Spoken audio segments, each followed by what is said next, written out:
ব্রাজিলের বিশ্বকাপের প্রথম ম্যাচ মোরক্কোর বিপক্ষে। সেই ম্যাচে কি নেইমার জুনিয়র মাঠে নামবে, এমন একটি প্রশ্ন কমেন্ট সেকশনে এখন ভরপুর হয়ে গেছে। অর্থাৎ সবার মনে একটি প্রশ্ন, নেইমার জুনিয়রকে কি প্রথম ম্যাচে দেখা যাবে? সেই প্রশ্নের উত্তর হয়তো আমি এই ভিডিওতে দিতে যাচ্ছি, তাই ভিডিওটি মনোযোগ সহকারে দেখুন। দর্শক, বর্তমানে নেইমারের কোনো ইনজুরি নেই। ব্রাজিলের টিম ম্যানেজমেন্ট থেকে শুরু করে নেইমারের মেডিকেল টেস্ট রিপোর্টাররা পর্যন্ত জানিয়েছে যে নেইমারের এখন পর্যন্ত কোনো ইনজুরি পাওয়া যায়নি।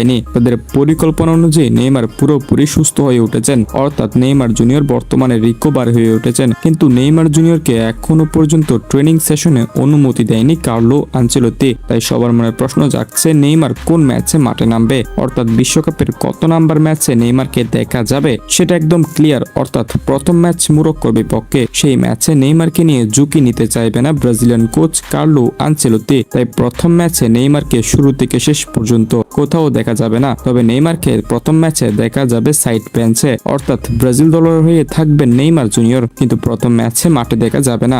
অতঃপর দ্বিতীয় ম্যাচ হাইতির বিপক্ষে, সেই ম্যাচে শুরুর একাদশ থেকে নেইমারকে রাখা হবে না এবং নেইমারকে দ্বিতীয়ার্ধে মাঠে নামাতে পারেন, তবে তাও 70 থেকে 60 মিনিট পর। মানে আমরা নেইমারকে দেখব হাইতির বিপক্ষে ম্যাচে 60 মিনিট পরই, অর্থাৎ আমরা বহুদিন পর নেইমার জুনিয়রকে ব্রাজিলের ম্যাচে দেখতে যাচ্ছি। তবে তার জন্য আমাদের এখনো পর্যন্ত অপেক্ষা করে যেতে হবে। কিন্তু নেইমার বর্তমানে রিকভারে হয়ে গেছেন। মোরক্কোর বিপক্ষে ম্যাচটি খেলতে পারবেন নেইমার জুনিয়র। শুধু কার্লো আনচেলত্তি নেইমারকে নিয়ে ঝুঁকিটা নিতে চায় না, তাই আমরা নেইমার জুনিয়রকে বিশ্বকাপের দ্বিতীয় ম্যাচ অর্থাৎ হাইতির বিপক্ষে ম্যাচে দেখতে যাচ্ছি।